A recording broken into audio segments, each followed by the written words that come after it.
বসে টাকার বস্তা নিয়ে জাতপাত নিয়ে রাজনীতি করে মানুষের মধ্যে বিভাজন করার চেষ্টা করে, হিন্দু মুসলমান শিখ খ্রিস্টানের মধ্যে বিভাজন সৃষ্টি করার চেষ্টা করে, আবার সৃষ্টি করার চেষ্টা করার জন্য বাংলায় পা রেখেছেন।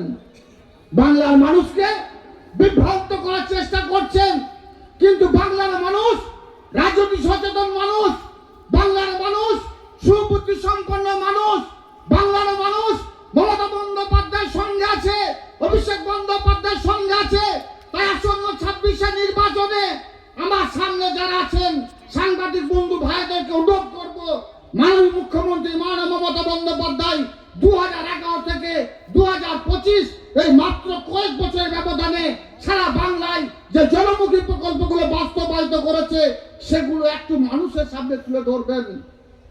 আমরা জানি গণতন্ত্রের চতুর্থ স্তম্ভ হচ্ছে সংবাদ মাধ্যম। সংবাদ মাধ্যম তাদেরকে সঠিক সত্য গ্রাম থেকে গ্রামান্তরে, দেশ থেকে দেশান্তরে উদ্ঘাটিত করাই হচ্ছে আপনাদের কাজ, আপনাদের ডিউটি। আপনারা সেই ডিউটিটা পালন করুন।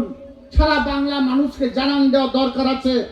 এই মাত্র কয়েক বছরের ব্যবধানে আমাদের মাননীয় মুখ্যমন্ত্রী মাননীয় মমতা বন্দ্যোপাধ্যায় যে প্রকল্পগুলো বাস্তবায়িত করেছেন, সারা ভারতবর্ষের বুকে যে অঙ্গরাজ্যগুলি আছে, একটা অঙ্গরাজ্যে এই ধরনের প্রকল্প নেই।